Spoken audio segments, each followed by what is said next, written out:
So the summary is that neither side has moved back from their maximalist aims, i.e. Putin, in all his conversations, still wants to take the entire country. Zelensky still says he wants to reject every Russian from every inch of Ukrainian territory, including Crimea and those areas of eastern Ukraine that were held after 2014.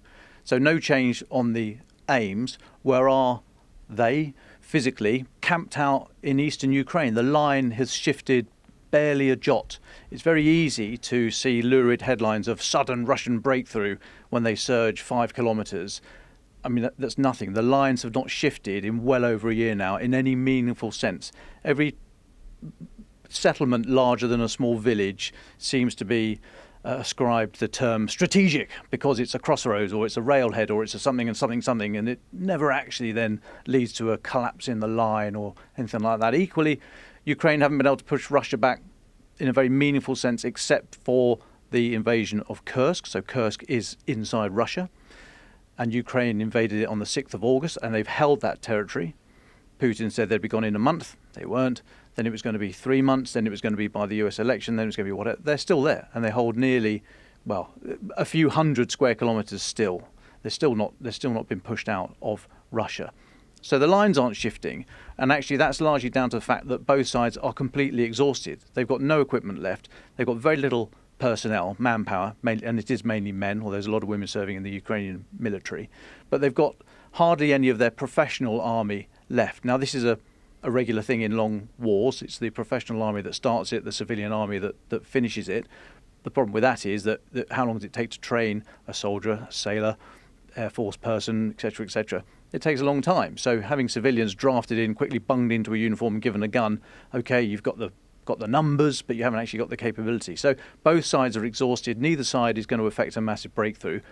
But you still have upwards of about 500,000 Russian troops camped out inside Ukrainian territory. So if there's any negotiations now, they're not going to give up any of their territory. Equally, Ukraine, as I said at the start, are still extremely reluctant to talk about anything other than taking back all of their territory that was taken from them since 2014.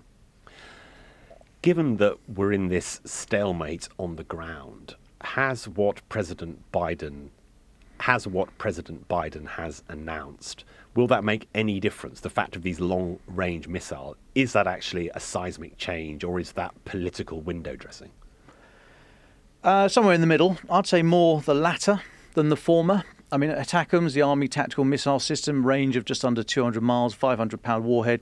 Two types of warhead, cluster munitions that are good for destroying vehicles and aircraft and things on the ground, or what's called a unitary warhead, which is just a massive, great big bomb. So, yeah, a very capable weapon, and can reach into Russia, although arguably a lot of the Air Force bases that are being used to fire these glide bombs into Ukraine now have been moved out of ATACMS range in anticipation of a decision like this. Plus, of course, I think Biden's got the politics wrong here. He's terrified of escalation, and this whole debate about, well, is it escalatory to enable Ukraine to fire into Russia? He's kind of done the halfway house thing of saying, well, okay, we'll allow you to use the US weapons inside Russia, but only in Kursk Oblast. So he hasn't actually removed any of the same questions, because we then turn back to him and say, okay, well, what's escalatory about firing into Belgorod or Bryansk or any of the other Russian regions? What does it matter? Why does geography matter? So he's not lanced the geography boil. He's actually...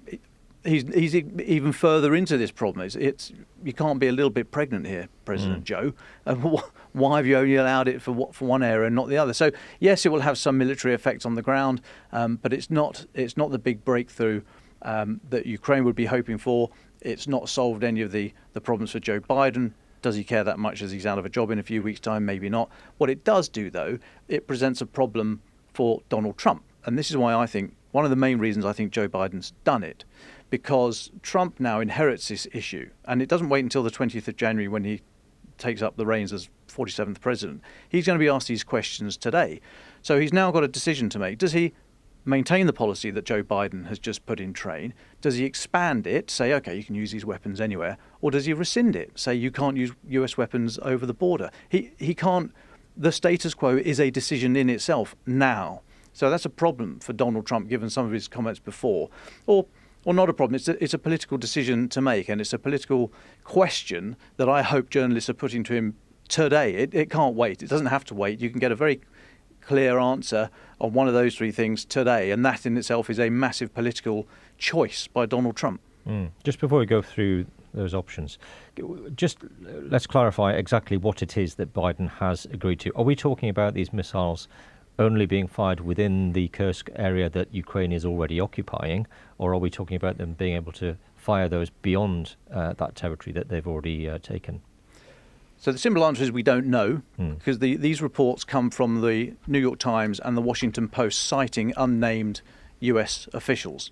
So we haven't had anything from the White House or the wider administration yet to say, but we think it's within the Kursk Oblast, so Kursk being the region, being the county, if you like. So not just the area within Kursk Oblast that Ukraine holds, but the whole thing. So a fair old chunk of real estate, but not massive when you look at the whole border. And do you think that the reason that Biden has done this, or the reason that maybe Zelensky wants Biden to allow him to do this, Kamal and I were talking earlier about, you've got Zelensky talking about how this war needs to be settled through diplomatic means on the one hand, but then he's also asking for more weapons to be able to, to use right now.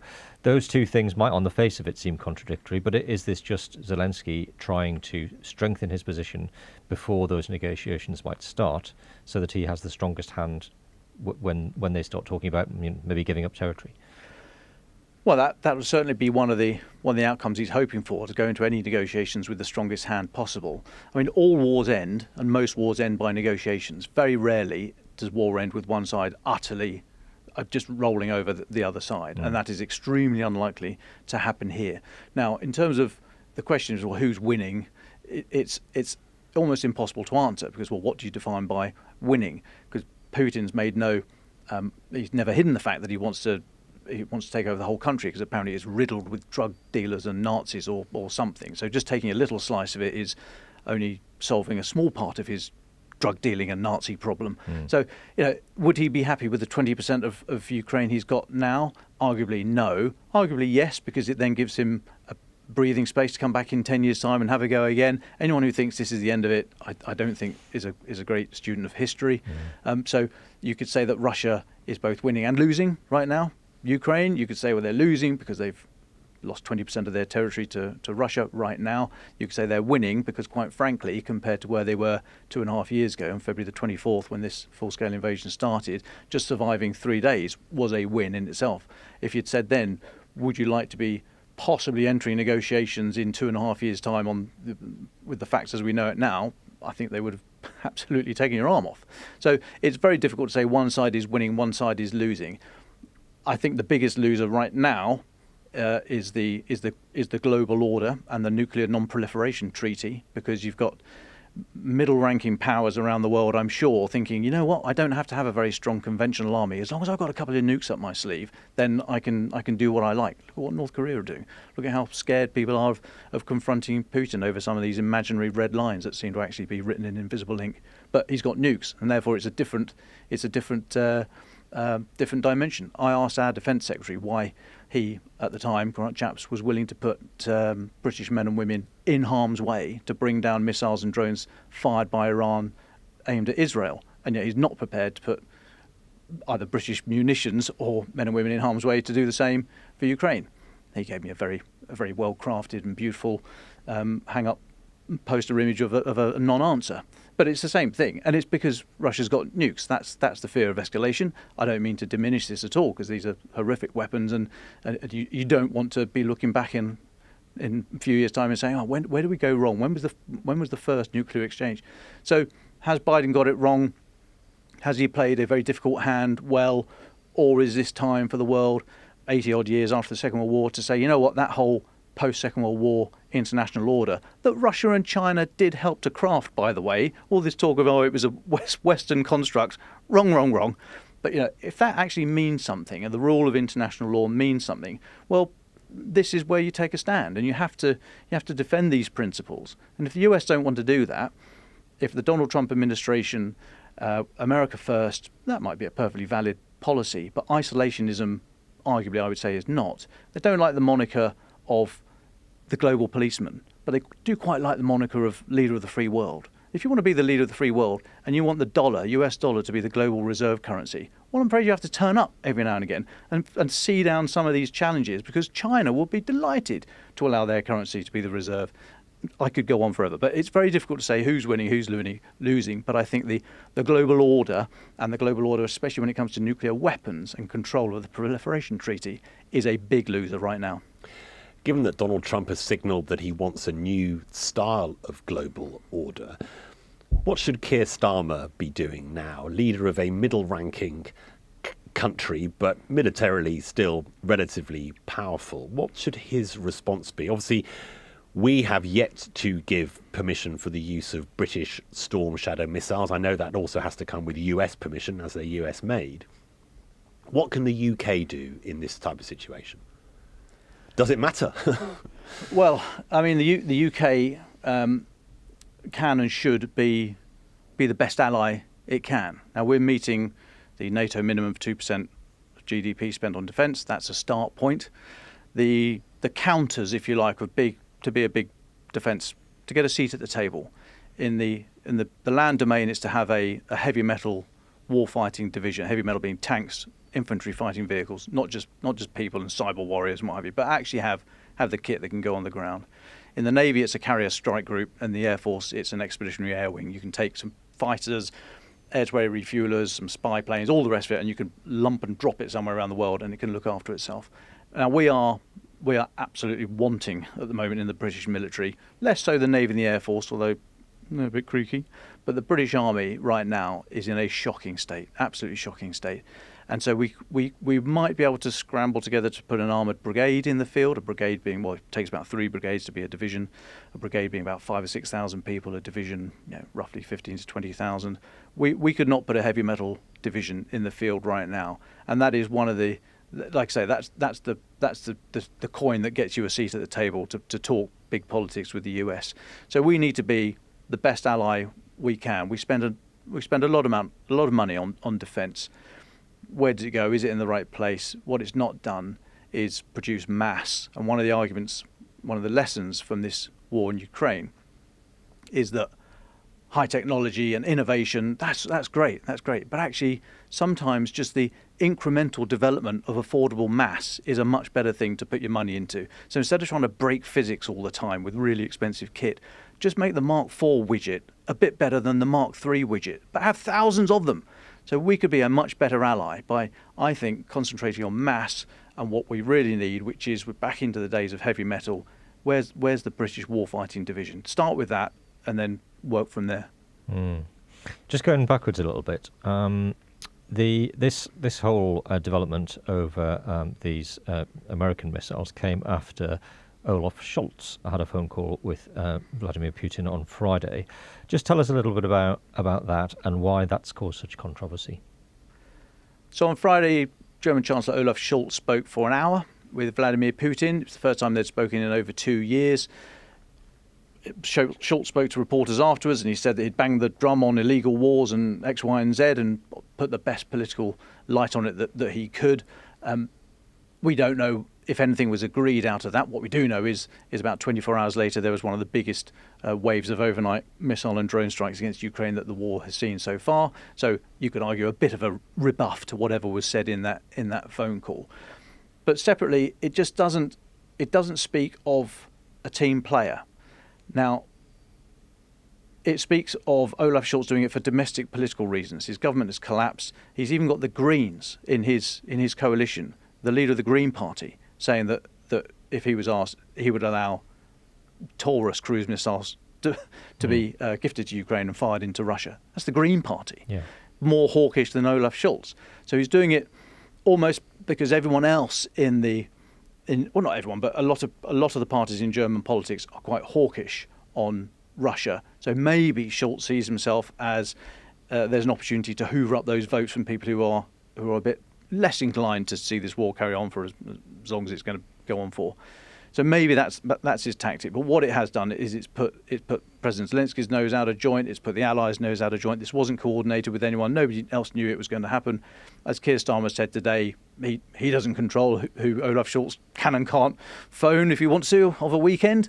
But you'd think something of this magnitude, in the context within which it sits, and a politician of the stature and experience of Olaf Scholz, he would have known that at the very least, the polite thing, if not the correct thing to do, would be to clear his lines with allies first of all, to be sure that they were happy that he was going forward as a figurehead for this conversation, etc., etc. Because all it does do is it allows Putin to say the Western resolve is weakening, the cracks are showing, got people wanting to start to talk to me again. I'm a member of the international community, no longer a pariah. Got major global powers like Germany picking up the phone to me. So the international politics were played extremely poorly, and I think Olaf Scholz did it for somewhat desperate domestic reasons, and that's playing a bit fast and loose with a very significant global issue right now, I would say. If Trump follows through with his promise and sues for peace, is there anything that Europe and the UK can do to support Ukraine continuing with a battle with Russia? Well, the big question is what security guarantees Ukraine could be offered that would give them confidence that Russia aren't just going to bide their time, build up their army and have another go in 10 years' time. Now, of course, Article 5, NATO's Article 5, an attack on one is an attack on all, is the security guarantee in town. That's it. Is there anything short of that Ukraine could be offered that would satisfy them and satisfy anyone else who knows how to read geopolitics? Not really, but. Imagine the lines were frozen where they are now, and there was an international body of troops under the UN, let's say, but including NATO members, Brits, etc., etc. If they were holding this line, if that line was challenged by Russia, it's almost a bit like the Srebrenica incident in 1995 when the UN so-called safe haven collapsed in the face of Bosnian Serb aggression, and there was the murder of 8,000 men and boys. So if there was a UN peacekeeping force, British soldiers, let's say, blue berets, under pressure from Russia, would they capitulate and allow Russian forces to go through and take up a bit more of Ukrainian territory and ride roughshod over this settlement, or would they say, no, you're not coming through here. This is our UN mandated mission. Plus, we don't think you should take any more territory. So, is that a kind of de facto Article 5? Possibly. In which case, you're probably going to get Russia saying, in any situation like this, right, we don't want any NATO members. We want a lot of other UN contributing nations to police this line, knowing that they've got a better chance of denting it, shall we say. And I think that's when Britain and Europe and other nations, including the US, could step up and say, no, you have to have some Europeans and you have to have some NATO members in there. Dom, listening to you, it sounds like the Cold War again. It sounds like the militarization of the border between East and Western Europe. Well, what was the Cold War? The Cold War was a clash of two systems, largely derived from freedom. Do you want to be free? Democracy is messy. Democracy. Do you want to look at democracy and go, it's absolute chaos? Got people voting in and voting out. You don't know who you're going to be dealing with one year to the next. Better to have one strong person. Yeah, okay, the whole omelette, breaking eggs thing. That was about two systems: capitalism, communism. This might not be a war of systems now, but it certainly is a war of ideologies. Do you believe in might is right, or do you believe that people should be able to have their own voice and vote, or in some way enact democracy and have power over their own lives? Or if once you're voted in, is that it? As the Taliban said, okay, they came round, sort of came round to the idea of democracy when they said one man, interesting, man only, one man, one vote, once. That was their idea. So, do you want to go for might is right, or do you want to go for messy, untidy, but ultimately brilliant, liberal, free, democracy? It's difficult to say. But there's a lot of Russian oligarchs right now who aren't enjoying not being able to go and visit their yacht, not being able to put their kids through schools here in the UK, not being able to visit their mistress in Cap d'Antibes, etc., etc. So they love the lifestyle, they love the freedom that lifestyle is born of, but they are at the moment in Russia there is still this hangover from the Cold War days, this hangover of might is right, this hangover of you don't really get a say. You just keep quiet, just keep voting as you should, and if you don't vote right, I'll sort it out for you. Don't worry about that, and just stay out of the politics game. Vice our very, very messy. How many prime ministers we had in the last decade? But, hey, we've lost count. Plenty. Okay, but you don't see any circumstances in which Ukraine could join NATO in the near future. Well, why not? I mean, if you were President Zelensky and you were offered freeze the conflict where it is now, 20% of your country, millions of your people, but the rest of Ukraine is in NATO next Wednesday. I mean, there's a whole number of hoops you have to jump through. That's why I have these things called the Membership Action Plan and the stamping down on corruption and getting all the systems working together. But actually, NATO is more than just the technical nuts and bolts of what tanks you've got and what caliber rounds you use. It's an idea, and so why shouldn't they? Why shouldn't they be part of that idea? Now, Zelensky would never accept that, but maybe he's the Churchill figure here. What happened to Churchill in 1945? He was voted out. I mean, he came back later, but his job was to win the war, keep the people together, keep the country together to win the war, and then deal with the messy politics afterwards. And the first thing that happened, like I say, was he lost his office. Yeah. So maybe Zelensky's role here is to go to the wire with his maximalist aim, allowing the political room for other people to say, we will. So it's to say the unsayable in Ukraine right now. We will accept a loss of territory and a loss of millions of people for peace and for an enduring peace that would come with NATO membership. Zelensky couldn't say that right now. He needs to. He doesn't need to. Who am I to tell him what he needs to do? But if he were to do that and he to achieve that solution, and then move off the stage and be feted forever as the grandfather of the country, save the country at its moment of greatest crisis, and allow others to then get on with the messy work of actually putting the politics in place, albeit under the NATO umbrella, maybe. But surely Putin would never agree to that as a negotiated settlement. Very possibly. I mean, it's a biggie. I'm not denying that. But what's the alternative? I mean, Putin wants an end to this war. So Russia has a capable air force right now, very capable missile force, albeit we think they are building these very sophisticated missiles and using them within a month. That's how close they are to the wire, using them with dual-use technology from China and sophisticated microelectronics that have got through the sanctions regime. But they are very close to the wire on their stocks, but they just know how to build them. Okay, so they've got very capable missile forces. They've got a good navy, an excellent submarine service. So the Russian military is still a formidable beast. The Russian land army has been broken. They are literally taking T-54s out of museums and putting them into service in Ukraine. T-62, T-72. Clues in the title about when these things were designed and built. I mean, it's just they are broken.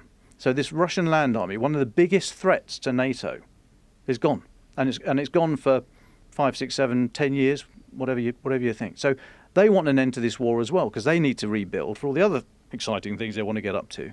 So the one of the biggest threats to us has gone. Putin does want an end to this war. Of course, the Russian tactic when it comes to negotiation is to demand the maximum, accept nothing else, and then complain when you haven't got more than the maximum. It's what they do all the time. So expect to hear very shrill messages and very hard over messages. But what's the alternative? They will eventually, and how long is eventually? I grant you, is a difficult question.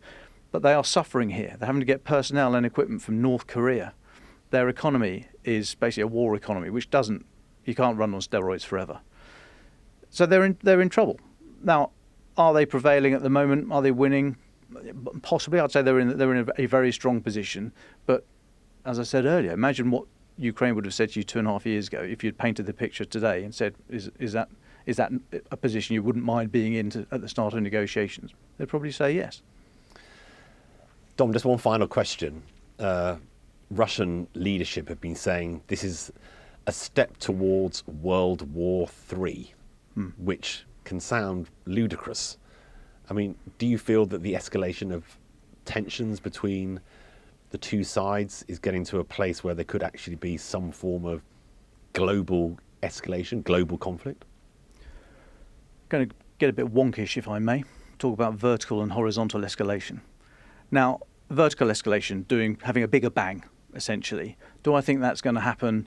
No. What would you fire a nuclear weapon at in response to being really, really, really annoyed this morning?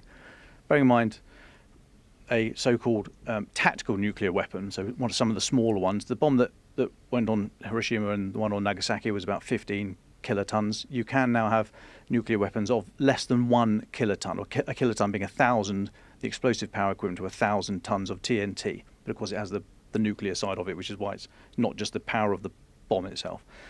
So you can have 0.2, 0.3 of a kiloton being a tactical nuclear weapon. But they would destroy, depending on the ground, but just a few hundred meters in any direction. I mean, that doesn't really do anything. They're designed to destroy airfields or destroy aircraft carriers. They're not designed to. You'd have to use a lot of them down the entire border of Ukraine to have any effect whatsoever, and that is not a sudden step over the nuclear threshold. Or you're going to fire your big intercontinental ballistic missiles at Washington or London or Paris. I mean, again, that is not a logical next step. So vertical escalation, I don't see. Now you could include their use of chemical agents, not necessarily chemical weapons, but riot control agents that are choking agents, for example. But they're heavier than air, and so they sink into trenches and down into bunker systems. And if you're down in there in a concentrated area, it's extremely bad. And we don't know if people have died from it, but it's very, very nasty. So Russia might vertically escalate into the use of chemical agents, not necessarily chemical weapons, as I said, but I think the leap to nuclear, which is what they want us all to think. They keep doing all these tests and rattling the nuclear saber because we immediately think, oh my God, are they going to use a nuclear weapon tomorrow? So vertical escalation is not good at all. It's bigger bangs, it's more people dying, it's more missiles fired into hospitals, schools, and all the rest of it. So that's not good. But that is, Ukraine has shown the willingness to accept that and to deal with it and come up with countermeasures against it over the last couple of years.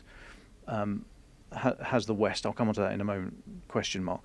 Horizontal escalation is doing other nasty stuff in different spheres. So just in the last few weeks, we've seen mysterious fires in DHL packing plants in Poland, and I think it was one in Birmingham in the UK that we think are incendiary devices on some sort of test run by well, who knows, but let's imagine it might be Russia doing this kind of thing. Horizontal escalation, one name, Dawn Sturgis. Dawn Sturgis was killed in 2018 by touching or coming into contact with a perfume bottle that had Novichok nerve agent on it. It was designed, it was supposed to kill Sergei Skripal, the Russian double agent in Salisbury in the United Kingdom, and whoever was trying to perpetrate the attack got rid of this perfume bottle in a hedge. It was found by Dawn Sturgis' boyfriend, given to her as a gift, and she died. She's dead. Now, that's a nerve agent attack on the streets of Britain. How is that not escalatory in some way? And of course, it's not a bigger bomb, but it's horizontal escalation. So at that point, do we turn around and go, oh no, that's just that's policing. That's a kind of police action. That's really bad, but it's like it's a murder. That's police. Or do we say that's an act of war? You've got Russian agents of the state coming into the UK, and the result is that a British citizen is dead. So you could argue that's an act of war. So who is escalating here? What does it mean? We are almost imposing our own limitations on. We're saying that's escalation, that's not, and we're living within these rules. And Russia are kind of just, well, they're not living by the rules as we're designing them, and wouldn't recognise them anyway. But I wonder if we are ready for any potential vertical escalation in the UK. For example, I was at a defence conference in Prague 10 days ago, last weekend, and there was a defence minister from Sweden talking about how Sweden is now enacting a new civil defence plan, looking at every asset of life, healthcare, transportation, infrastructure, education, through a national security lens, having a complete revamp of Swedish domestic policy and output. And one of the things they're doing is they are refurbing old and building new bomb shelters.